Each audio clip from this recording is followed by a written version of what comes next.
That's right. Do your. Forgot about my traditional thing. How you guys doing? This is your girl, Cigar Lady Annette from the Leaf Angels LLC, also known as Cigar Street Life. And Becky with Cigar. Donna's wearing one of my Got Smoke shirts tonight. And we are the Tampa Sisters of the Leaf. So we're coming to you from La Ferrona, the lounge, not the store, or not the factory. Yes, and we did a live. Actually, to see we gotta go live. Just a little live intro. Tampa Sisters of the Leaf. So if nobody shows up, where are we? Now I'm going to stop doing something my personal because we need to follow around Tampa Sisters of the Leaf. So that way, so if nobody pops up, then that means they're getting more free. Where are we? First person that pops up, we'll just keep it for gets ourselves. a prize. We'll see you there. See you there. Pays to watch. Yeah, go for it. So the topic today. Okay, let's hear it. I put a thing on. Maybe you can go to my page. Can you go to my Facebook page and I put a. Which one? The Leaf or Cigar? Just my Henderson. Okay.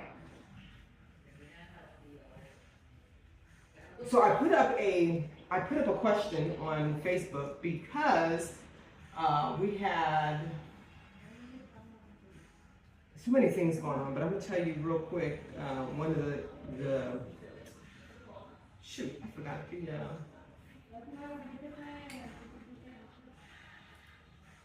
This one, what are some cigar lounge issues with guest workers?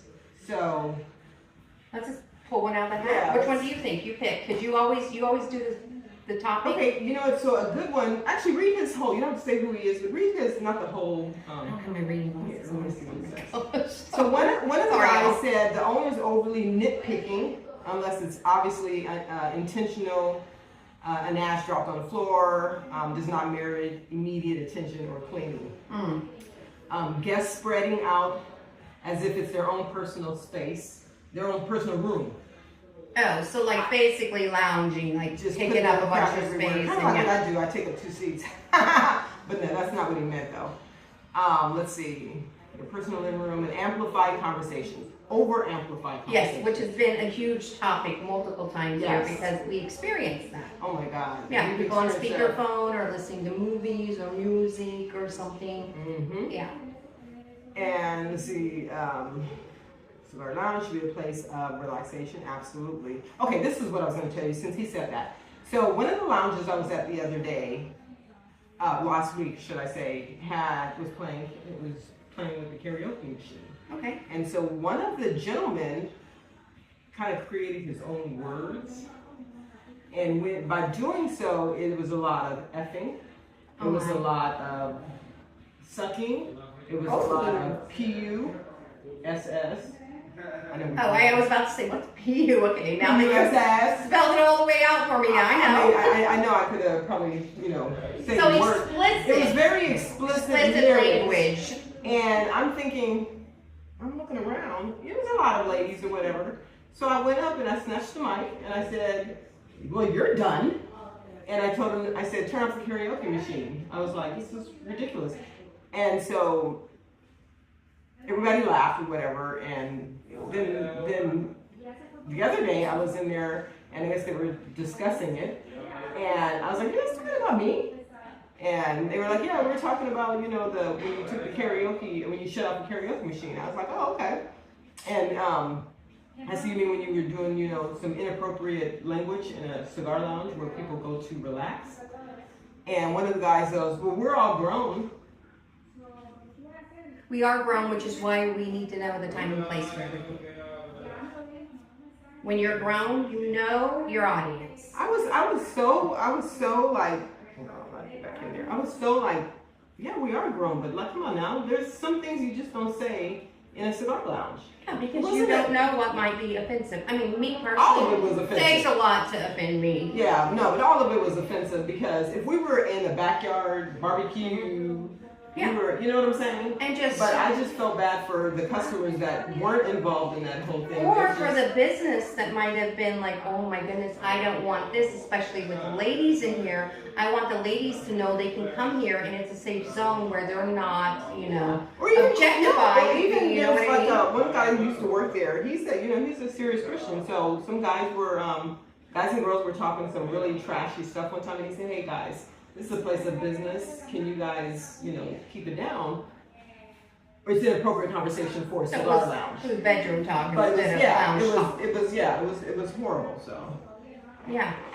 So therefore, yeah, you don't want to chase any customers away, you know. And I'm sure the business probably was not wanting that. Yeah. So I just thought, you know, there's just a time and place for everything. And I know it's all fun and games, but this one was like, it was really, and I have a potty mouth, so I get things. Okay, here's one of the things that he brought up. He said that when he goes to a lounge, and not all lounges, but he goes to a lounge and so this is basically what he's experienced. Yes, he's not saying every lounge, so we don't want everybody offended over this. And I know quite a few lounges that do this, especially in California. Bringing your own cigar. No. Going in, purchasing 2 cigars, putting the 2 cigars in your humidor and pulling out one of your own cigars and smoking a cigar, and the lounge says no. You cannot smoke any outside cigars in my lounge. Yeah. Now there are a lot of lounges who, well, there's a lot of lounges that actually post that. Mm-hmm. That. And then there's also, to me, I feel like wherever I am, I'm buying and supporting that lounge. You know, and plus I'd rather hang on to the cigars I have personally. I'd rather just keep building up and stashing. Right, but in his case, he bought 2 cigars. Yeah. And he just lit up his own. So, but see, I mean, technically, rules are rules. So if you have it, you know, I said a lot of them don't even want you walking in with your traveling humidor or anything like that. But at least he did purchase. That's more than a lot of. That's more than a lot of people will do. He's a good cigar smoker. He's not a. So yeah, he still supported, and by that he probably thought, okay, I supported him. I'm just gonna smoke what I'm in the mood for right now. So here's a good one, and this was a cigar lounge owner that I met the other day, and he brought this up. So one of our guys, Mark, putting feet on the furniture. That is my freaking pet peeve. I tell this guy all the time, I was like, dude, is this your house? Like, why is your foot on the coffee table? Not only that, I said, we put our food there, we put our drinks there. He goes, oh, yeah, you're right. I said, would you do that at your house? And he's like, well, yeah, he would at home, but it's at home. Well, yeah, in his mom's house. Let's reverse that. Put it at your mom's house. Woody said the same thing, bringing their own cigars and sneaking out. Now, I have been guilty, especially as a short person, like if I'm somewhere and there's a table and then underneath is another thing, I'll sometimes put my feet like against that. Like if I'm leaning in or talking, but not popping it up on, not putting it up on the actual table. I've even known somebody to take off their shoes and prop it up on the table. No. That was totally disgusting. You can't do that. Mm-hmm. Nobody wants to see. That's for home. Let's see. So several people said the amplified conversation, amplified speakerphones, headsets. Come on, people. I mean, we talk about this all the time. It's so darn disrespectful. Just don't put your phone on speaker. Don't do FaceTime. Because I guess you can't use a headset when you go FaceTime or something? I don't know. Well, you might be able to, but a lot of times will get like a FaceTime. I get FaceTime every night from my kids and grandkids in Missouri. I will literally walk up and walk out of a lounge and do that. Or even if I'm at a restaurant or somewhere, I do not sit there on FaceTime and just have that conversations. Number one, I never know what's going to come out of my kids' mouths, so. And I'm one of these people who always ask, am I on speakerphone before I even comment? Because I'm one of those who might say something that probably the whole world shouldn't hear. Right. So, messy we talked about that. Messy ashtray users or people or lounge owners that do not clean up after customers when they leave. Yes. But one of the things that almost everybody talked about is ventilation. Yes. And I know, because I was guilty of it. I would never do it again, but I was guilty of it. You know, you want to open up your lounge, you're so excited, you want to make sure you have, you know, a nice little selection of cigars, you want to have a nice little selection for people, you know, seating, but you skimp on The the ventilation. ventilation. And sometimes it comes back to my places because then they don't end up getting to stay open. They're open and then they have to close down to fix the problem. So in the long run, it's going to cost them, you know, the same amount of money. Might as well do it. I'm of the belief it's quicker to do it right the first time. And if you don't, But I've never opened a lounge, so I'm not trying to it's- critique anyone. It's very Okay. It's very expensive. It really is expensive, and I get it. For one thing, I do know is I get it. It's very expensive to the ventilation. Yeah, but it is important because when people's eyes start burning or it's too much smoke, I notice people will leave or something else, you know, at least offer an outside patio maybe if that's the case, you know, that people can always go out to. Some people it doesn't bother. I've been in places and I'm like, oh my goodness, my eyes are burning. And other people it's not even phasing them. So I think it depends. They've been in there so long that, you know, like where, you know, one of the places I go to, sometimes I'm sitting there before everybody gets there, and so I kind of get adjusted to it. If I have to just walk in, I'm like, holy shit, what is going on here? Like it's got smoke machines. Right. It's like, what am I walking into? Is this on purpose? So yeah, those are some good topics. Can you see the way? Yeah. Oh, I don't know how she's gonna be able to do it. She can crawl up. Let me go see. I know she showed up. Hang on.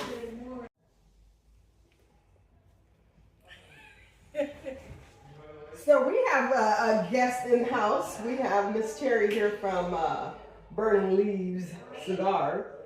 Yes. And tell her what you saw my post. Yes, I did. I was super excited when I saw it. And I was like, where are they going to be at? I wasn't for sure which lounge they was going to be at. So I was going to do a pop-up and surprise them.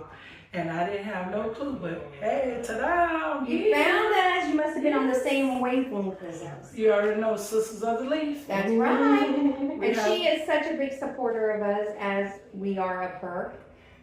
Absolutely. So we had a quick topic. We're not going to talk about it because we pretty much, but we just want your opinion. What do you think about people putting their feet up on the table, people talking on their speakerphones in cigar lounges, or, you know, FaceTiming and just, you know, speaking loudly, or a lot of vulgar language? Yeah, because you're technically a lounge owner, a mobile cigar lounge owner. So Yes. you have stories, I'm sure, too. Yes, yes. This is me. I do not, when I feel like when you come to a lounge, it's a vibe. Look over here. Definitely a vibe. And basically for the loudness, we don't come to a lounge to hear other people's conversations, the videos, for us with the ashtrays, and especially coming in with your own cigars. Mm-hmm. You read the post today? Yes, you got to support the lounge. That's why we're here. Yeah. And that's what keeps you in business. That's right. Yeah. That's right. Support. That's why we're here. That's why we go out to the lounges. We show support. That's right. Yeah, I was really surprised to have so many people respond to the question, so that was pretty cool. Yes. But yeah, no, we appreciate you, because we're going to try to do that each time. We're going to do a different place and Different lounge. so that way. So if you want us to come to your lounge, let us know. Let us know. We're going to pop up. We'll have a free, we're working on some collaborations right now. Yes, we are. We're just waiting for Becky to get past all her baby showers and babies. All these grandbabies. Well, you know, It's about, it's almost here. Yeah. But no, I have been already working on a few things for me and you collab-wise, So we can have one thing to a unified T-shirt, to yes, gift that would be everybody, good. so. That represents both of us. I'm thinking red lips for her, and maybe something with, I don't know, fingernails or something with me. With With my claws. be nice. That'll be nice. Shirley. But you're welcome anytime. Bernie Lee would love to have you We at our definitely mobile need to pop up salon. at So yours. you can set up and do your thing there. That would be fun. That would be nice. We Support would you. love that. We would love that. I'd love to have got you. her hair done. Ain't she cute? I know. You know how that is when we get our Excuse me. hair done. Girl, it's just maintenance, isn't it? Oh, yes. Well, thank you again. We appreciate Thank you you. coming in.